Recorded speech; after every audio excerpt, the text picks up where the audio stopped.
지금 제가 켜고 있는 화면은 구글 플레이 화면인데요. 우리가 지금 안드로이드 앱을 올릴 거니까 우리가 앱을 올려도 이렇게 이 포맷 안에 들어가게 돼요. 그래서 처음에 보게 되면은 가장 첫 번째로 카카오톡이라는 이름이 나와 있어요.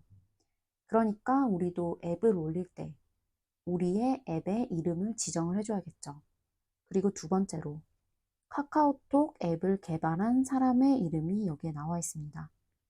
카카오톡 같은 경우에는 회사에서 개발을 한 거기 때문에 회사의 이름이 들어가 있어요.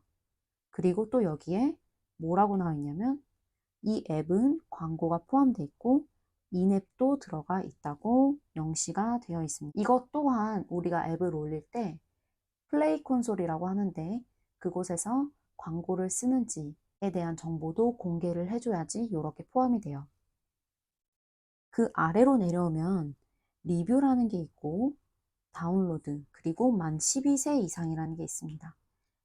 리뷰와 다운로드는 앱이 출시된 이후에 쌓이는 정보니까 보지 않아도 되지만 만 12세 이상이라는 정보는 어디서 오는 거냐면 앱을 올릴 때 간단하게 이 앱이 어떠한 정보를 가지고 있고 어떠한 목적이 있고 어떠한 컨텐츠를 가지고 있는지 질문에 대답을 해줘야 돼요. 그 질문에 대한 답에 따라서 연령이 정해지게 되고 카카오톡 같은 경우에는 만 12세 이상의 앱이라고 지정이 되었습니다. 다음으로 이제 오른쪽으로 넘어가면 이렇게 아이콘이 있어요. 이 부분은 우리가 이미 지난 시간에 설정을 했습니다. 이제 아래로 내려오면 가장 중요한 부분인 스크린샷이 있어요. 조금 줌을 해서 보면은 우리가 찍은 스크린샷에 대한 정보가 담긴 문구가 위에 하나씩 들어가 있어요. 이거에 맞춰서 우리도 지난 시간에 스크린샷을 찍었고 우리가 찍은 스크린샷에 관련된 문구를 위에다가 하나씩 적어줬었죠. 그 다음으로 다시 또 넘어가면은 오른쪽에 앱 지원이라고 해서 웹사이트가 나와 있어요. 이 웹사이트는 아마 여기를 들어가게 되면 카카오톡을 홍보하는 웹사이트일 테고 우리도 지난 시간에 이 홍보 웹사이트를 만들었어요. 그래서 그 정보를 넣어줄 거고 전화번호도 앱을 등록을 할 때 기본적으로 주는 정보 중 하나이기 때문에 전화번호도 우리가 넣어주면 되고 지원 이메일, 주소, 그리고 개인정보 처리 방침이 있어요. 다시 왼쪽으로 넘어가면 새로운 기능이라고 해서 이 앱에 대한 새로운 기능들에 대한 정보가 나열되어 있어요.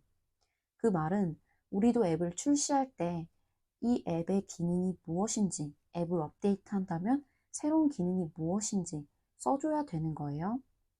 다시 또 아래로 내려오면 데이터 보안이라는 애가 나와 있고 화살표가 있는 걸로 봐서는 요거를 누르면 더 추가적인 정보를 얻을 수 있을 것 같아요.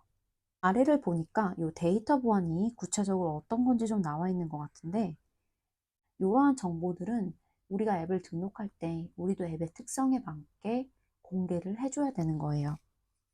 또 더 내려가 보니까 다음으로는 앱의 정보가 나와 있습니다. 앱의 정보를 읽어보면 아주 간략하게 카카오톡이라는 앱이 어떤 앱인지 소개를 해주고 있어요. 메신저 서비스이고 멀티미디어도 주고받을 수 있고 이런 등등의 정보들을 여기에 적었다는 건 우리도 마찬가지로 공개를 해줘야 된다는 내용이거든요. 이렇게 앱 정보, 데이터 보안, 그리고 새로운 기능 업데이트할 경우에 앱의 지원 내용, 그리고 앱의 이름, 개발자, 그리고 앱의 연령 이러한 정보들을 공개를 해줘야 돼요. 그럼 본격적으로 스텝 1부터 시작하겠습니다.